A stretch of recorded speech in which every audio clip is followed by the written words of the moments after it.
My dear mother-in-law, yesterday Jesus had us going the 5 miles across the lake to the region of the Gerasenes. Why, I thought, do we have to head for this Gentile area? We landed near an area of tombs, and as we did so, we heard shrieks and cries, and from behind the tombs a man came towards us. The man had a wild appearance, hair and beard long and matted, eyes staring, a few scraps of clothing still clinging to his naked body. Broken bits of chain dangled from his wrists and ankles, and he was festooned by cuts and sores, some healing, others more recent. I was in no doubt that here was someone possessed by a demon. It was a terrible sight, and I was all for getting back into the boat as quickly as possible. But after Jesus' comment on whether we had faith in him, I stayed put. The man started to run, and as he came closer, I began to back away. Suddenly the man fell on his knees in front of Jesus.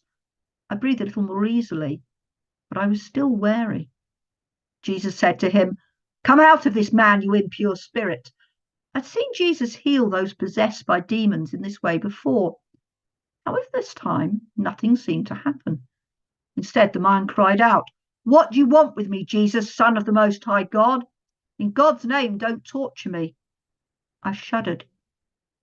Jesus looked at the man and demanded, "What is your name?" But I knew that it was not the man Jesus was addressing, but what was inside him. "My name is Legion," came the response, "for we are many." Legion, I thought. I've seen a Roman legion march by, 6,000 troops, whose very presence inspires fear, and I know the tales of the atrocities legions have committed when discipline has been lax, or a commander feels that those of us living under occupation need a lesson. This terror, death, and destruction was for the man kneeling here in front of Jesus, a reality that came from feeling he had a whole regiment of demons living in him. It was though a battle was going on between the demons and Jesus, for they knew they had to leave the man. They'd lost, but they were wanting to make terms. Over on the cliff above the lake was a large herd of pigs, maybe around 2,000. Ugh, unclean animals, another symbol that this is a non-Jewish area. I heard the man say, "Send us among the pigs, allow us to go into them." Jesus must have agreed, because suddenly there was a great grunting and squealing. I looked up, and the whole group of pigs began to charge forward and over the edge of the cliff into the lake below. I watched mesmerized as the waters closed over them and the noise ceased. For this man, the symbolism was clear. The legion of demons inside him was no more, and he'd been set free. The wild look had left his eyes. Jesus put out his hand and helped the man up. Someone passed a cloak forward, and the man wrapped it around himself. Then we all sat down and waited.